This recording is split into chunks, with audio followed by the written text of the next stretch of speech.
Acaba de sair nesta segunda-feira, 13 de dezembro de 2021, agora pela manhã, a primeira pesquisa de opinião pública do Instituto Conhecimento Liberta, o ICL, que é liderado pelo economista Eduardo Moreira, parceiro aqui do Brasil 247 e da Pós TV 247.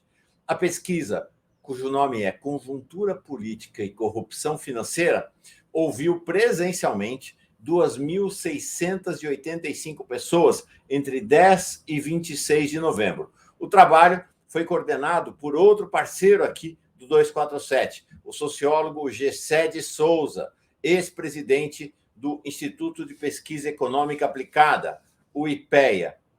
Vamos juntos passear por essa pesquisa. Os resultados são realmente muito, muito interessantes. Primeiro grande resultado: 44% dos pesquisados mencionam dois temas como principais destaques negativos do governo Bolsonaro. 44%. Redução da pobreza. Desculpe, eu falei dois, são três temas. Redução da pobreza, desigualdade e combate à pandemia. Para 44% dos brasileiros, esses são os destaques negativos do governo Bolsonaro, que a gente pode ver aqui. Né? Redução da pobreza, desigualdades sociais, são três ou dois temas, eles estão agrupados, na verdade. Não é? Combate à pandemia com 44%, logo depois, saúde pública em geral. Muito interessante, não é?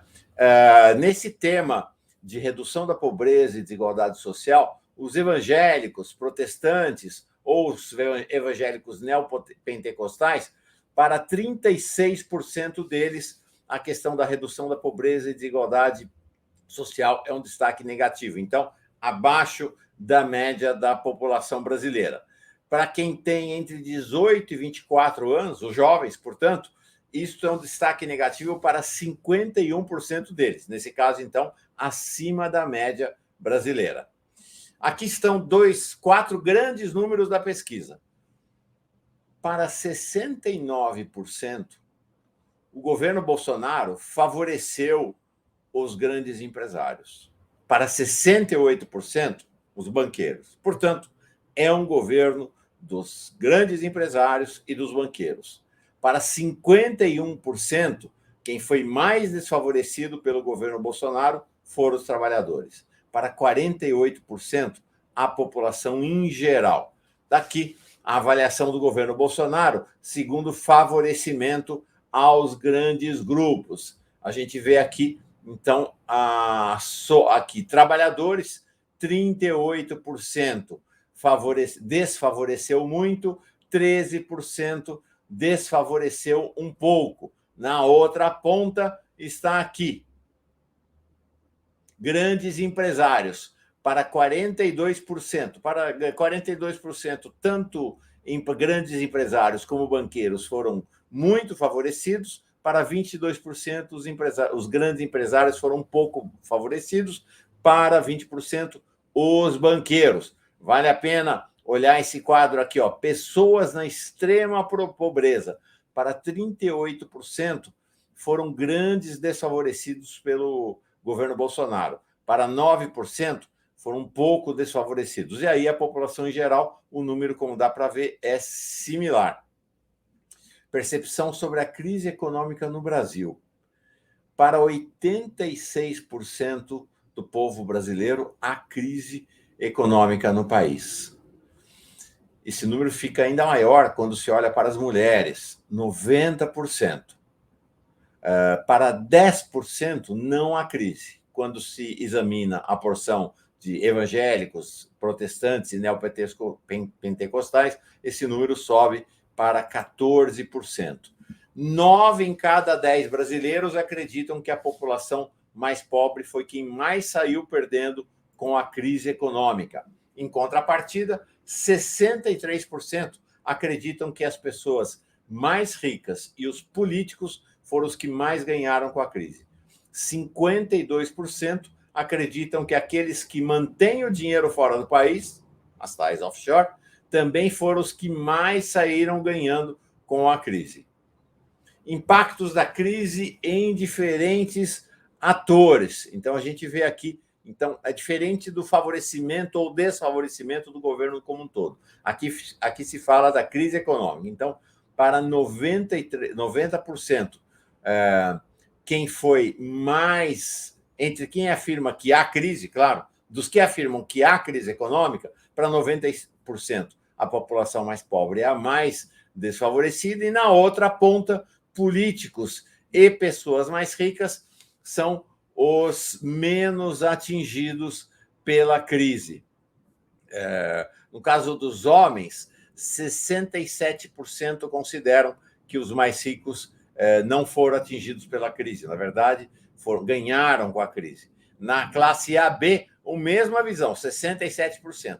Para quem tem grau superior completo, 69% consideram que os mais ricos foram favorecidos pela crise. Sobre Paulo Guedes. Quem não conhece o Paulo Guedes ou nunca ouviu dizer, 27%. 12% considera que conhece bem. 61% conhece um pouco, já ouviu falar. Então, avaliação do Paulo Guedes entre aqueles que ou conhecem bem ou já ouviram falar. Então, está aqui a soma, 41% de ruim e péssimo, 41%. Apenas 23% de ótimo ou bom. Na sequência, 6 em cada 10 brasileiros acreditam, dentre aqueles que conhecem Paulo Guedes, claro, né? Conhecem muito ou conhecem um pouco. Desses, 6 em cada 10, 60%, portanto, acreditam que ele atua em favor dos mais ricos e que é controlado pelos bancos privados. Para metade do povo brasileiro, daqueles que o conhecem, ele é incompetente e corrupto. Características percebidas, não perseguidas, claro, percebidas em Paulo Guedes, mais uma vez, sempre em quem conhece bem ou já ouviu falar. 60% atua em favor dos mais ricos, 57% controlado pelos bancos privados, 52% incompetente, 50% corrupto.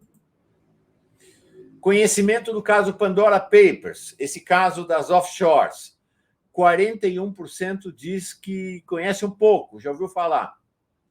13% conhece bem. 46% nunca ouviu falar. Então, nós temos aqui uma soma de 41 mais 13. Temos 54% da população já conhece ou bem ou já ouviu falar do caso Pandora Papers. Após terem contato com um texto informativo, então, a pesquisa apresentou um texto informativo sobre o que é o caso Pandora Papers. A maioria avalia que a prática do envio de dinheiro para paraísos fiscais é uma prática negativa, tem um olhar negativo. 80% concordam com esta afirmação. O envio de dinheiro dos mais ricos para paraísos fiscais prejudica o Brasil porque faz com que menos impostos sejam arrecadados aqui. 76% concordam com esta afirmação. Independentemente de ser uma prática legal ou lícita, é eticamente inaceitável que um gestor público tenha dinheiro em paraísos fiscais. Finalmente, 70% concordam que, diante desses fatos, do envio de seu dinheiro para um paraíso fiscal, Paulo Guedes tomou decisões para beneficiar seus interesses privados. 69% acham que ter dinheiro em paraíso fiscal é uma prática ilegal e ilícita. 80% daqueles que responderam afirmam que existe corrupção tanto no setor público quanto no setor privado. Esse é um aspecto interessante da pesquisa, porque há uma ideia disseminada pela mídia conservadora e pela direita e extrema-direita no Brasil, para quem só tem corrupção no setor público. O povo brasileiro é mais esperto que isso, sabe que há corrupção no setor privado também. Diz aqui a pesquisa, piores práticas de corrupção na sociedade civil. Aquelas que são consideradas as mais prejudiciais são aquelas que envolvem grandes quantias praticadas pelos mais ricos e pelas grandes empresas. Claro que todo mundo condena a pequena corrupção do guarda, do fiscal. Sim, mas aquilo que prejudica mesmo a sociedade é a grande corrupção dos mais ricos e mais poderosos. A corrupção mais... quais são as práticas mais condenadas? Disparadamente, a prática mais condenada são aquelas... é a prática das empresas que não pagam impostos. 54% no geral, 59% entre os homens. São essas, então, as conclusões da pesquisa, da primeira pesquisa do Instituto Conhecimento Liberta. Eu sou Mauro Lopes, este foi mais um Boletim 247. Se você ainda não é inscrito na Pós TV 247, inscreva-se já. Se você não é assinante, não é membra, torne-se um assinante, torne-se um membro, uma membra, apoie a Pós TV 247, apoie a mídia independente do Brasil. Até mais.